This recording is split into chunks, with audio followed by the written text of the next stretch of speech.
Assalamualaikum warahmatullahi wabarakatuh. Nama saya Pandu Kesumat Maji dengan NIM 0526746118. Saya mahasiswa Universitas Terbuka dari Medan.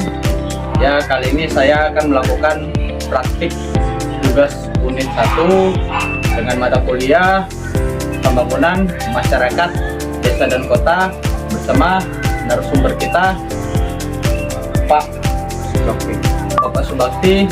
Beliau selaku kepala dusun atau gamot di desa Purwodadi, Kecamatan Pematang Bandar, Kabupaten Simalungun. Untuk tugas praktik unit 1 ini saya akan menanyakan seputar pengandalan sosial ini Pak, yang ada di desa Purwodadi dan dana desa juga ini Pak. Bisa kan Pak? Bisa. Kayak apa Pak, gimana supaya dana desa itu berjalan dengan aman dan amanah, boleh kan Pak? Boleh. Ini Pak, untuk pertanyaan pertama ini Pak, tentang pengandalan sosial, bisa ceritakan sedikit Pak tentang pengandalan sosial Pak? Kalau pengandalan sosial itu caranya agar masyarakat hidup rukun dan damai dan aman dan terkendali, segalanya tidak ada masalah-masalah di desa. Baru Pak, untuk pertanyaan selanjutnya ini Pak, bisa ceritakan sedikit ini Pak, atau sebutkan Pak 2 cara untuk mengatur ketertiban di desa Purwodadi ini Pak, dan berikan contohnya. Sebenarnya kalau yang bilang tadi sama Bapak, cara yang pertama itu kalau ringan masalahnya itu ya masyarakat bersama kepala dusun itu yang menegur dulu. Jadi kalau acara berdua itu kalau memang itu efeknya kejadian itu ada masalah besar ya kira-kira karena pada keamanan kepada Bapak Kaptimnas lah, nah, itu yang berwajib ya Pak, pihak yang berwajib, jadi biar dapat selesai masyarakat biar aman, itu aja Pak. Bisa berikan contohnya Pak, misal ditegur secara halus tadi sama ditegur secara ini Pak dari desa. Jadi kalau secara kita tegur secara yang halus itu masyarakat yang kerja bakti yang nggak hadir, kita tegur lah sebagai kita kepala lingkungan, kepala dusun, ya kita tegur dulu lah secara halus. Kalau untuk secara kasarnya ini, kalau untuk secara resminya ini kalau secara resminya nanti kalau memang dia kita tegur berulang kali dia memang tidak mengikuti arahan, ya kita langsung lah wajib kita kepada yang berwajib lah kita laporkan masalahnya kan gitu. Lalu ini nih Pak, terkait tentang seputar pengawasan dana desa ini Pak yang ada di desa Purwodadi, bisa ceritakan sedikit Pak gimana cara warga untuk mengawasi atau ikut serta Pak untuk mengawasi dana desa yang langsung turun ke desa Pak?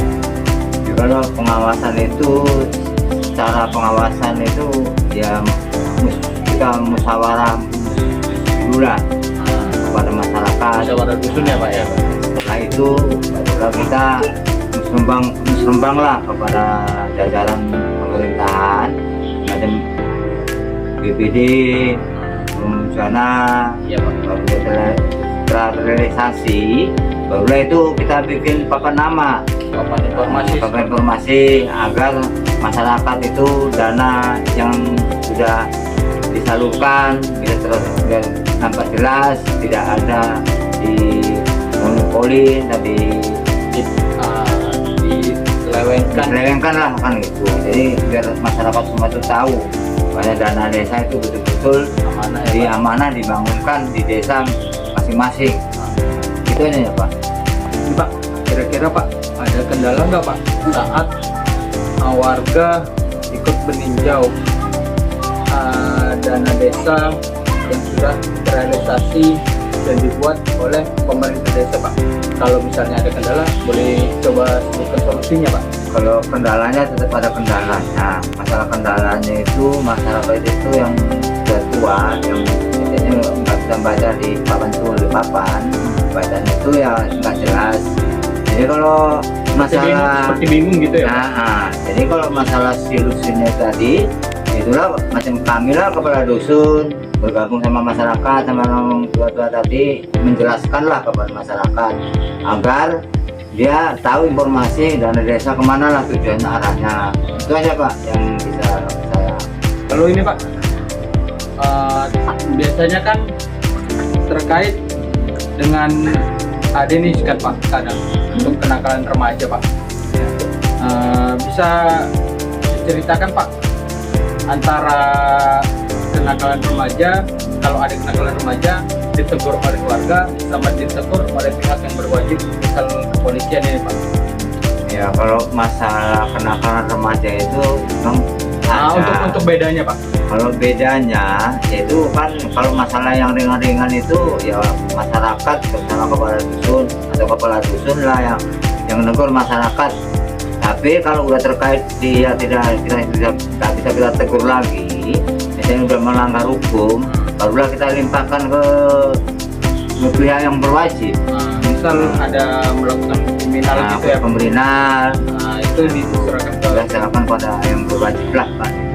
Ya mungkin sama kita bikin informasi, kita kasih beri himbauan yang nggak mengikuti arahnya, ya kita laporkanlah kepada yang berwajib.